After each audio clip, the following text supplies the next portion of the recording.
Halo Sobat Solusi, ketemu lagi di channel kami. Masalah hukum, pasti ada solusi.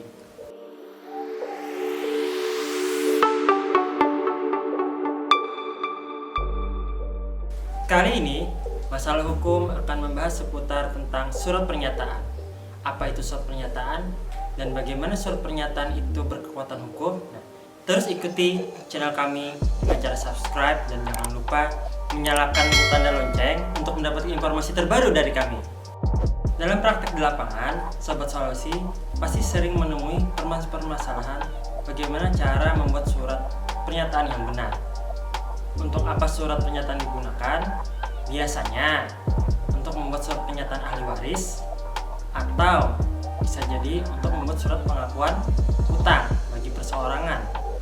Dan bisa juga surat pernyataan ini digunakan untuk menyatakan seseorang tidak melakukan sesuatu atau menjanjikan di dalamnya untuk melakukan sesuatu. Dengan demikian, surat pernyataan itu tergantung dari tujuan apa yang hendak kita buat. Sebagaimana yang saya jelaskan tadi, dalam membuat surat pernyataan tentu tidak bisa secara lisan, tapi hendaknya dibuat secara tulisan atau tertulis. Yang mana surat pernyataan tertulis ini masuk dalam kategori akta di bawah tangan. Nah, akta di bawah tangan ini tentu dapat tetap digunakan dalam alat pembuktian, terutama alat pembuktian di pengadilan jika terjadi permasalahan hukum kemudian hari. Dengan cara seperti apa?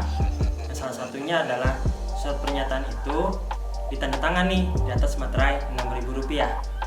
Nah, Sobat Solusi, selain surat pernyataan dibubuhi dengan tanda tangan di atas materai Rp6.000, yang patut diperhatikan adalah perlu kita cantumkan saksi-saksi di dalam surat pernyataan tersebut.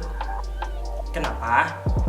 Karena pada saat di pengadilan nanti, hakim pasti akan menggali fakta-fakta kebenaran apakah benar yang bersangkutan menandatangani surat pernyataan tersebut.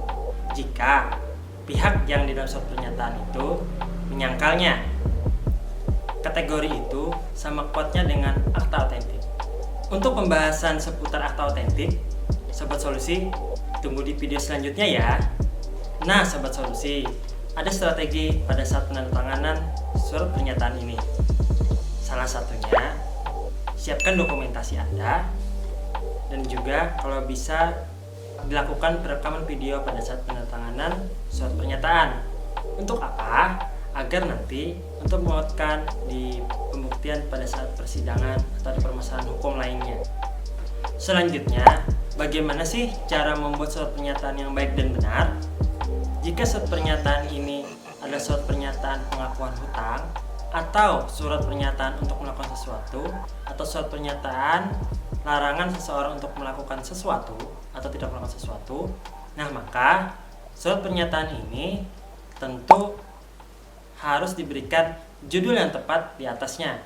Misalkan dituliskan surat pernyataan atau bisa juga dituliskan surat pengakuan hutang. Nah, jika tadi surat pernyataan tersebut digunakan untuk mengakui hutang seseorang. Nah, Sobat Solusi, setelah dicantumkan judul surat pernyataan, baru setelahnya yang kedua dicantumkanlah identitas pihak yang akan bertanda tangan. Contohnya, dituliskan nama, tempat tanggal lahir, alamat, bahkan kalau bisa ada nomor induk kartu tanda penduduk. Nah, selain dicantumkan identitas pihak tadi, yang selanjutnya akan kita bahas adalah bagaimana isi klausul dari surat pernyataan tersebut. Misalkan tadi surat pernyataan khusus pengakuan hutang.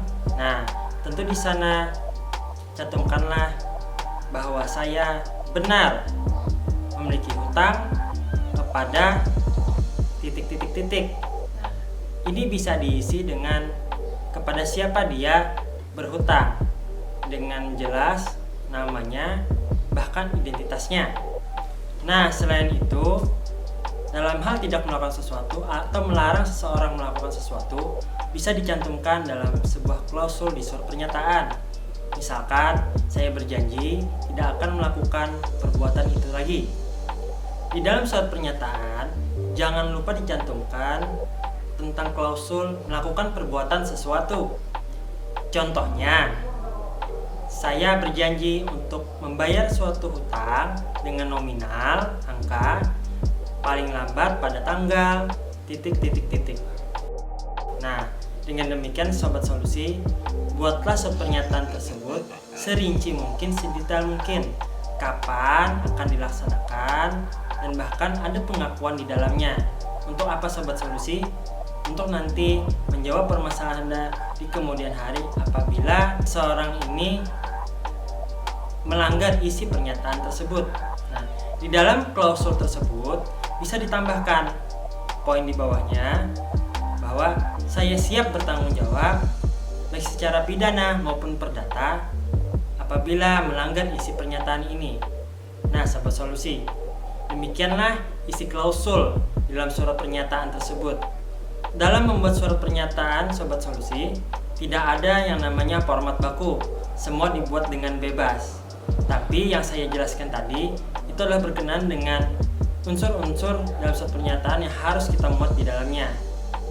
Untuk penutupan bagian terakhir di surat pernyataan, cantumkanlah dalam surat tersebut tentang pernyataan bahwa surat pernyataan ini dibuat dengan sadar dan tanpa paksaan.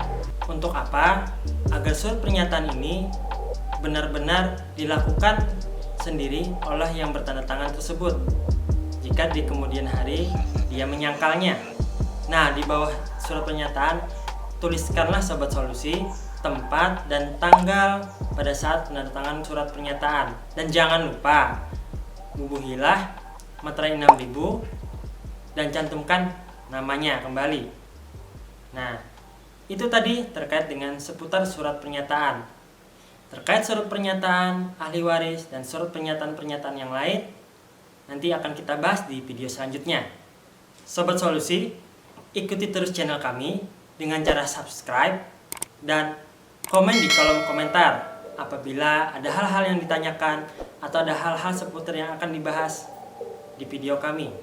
Sobat Solusi, sampai ketemu di video selanjutnya ya.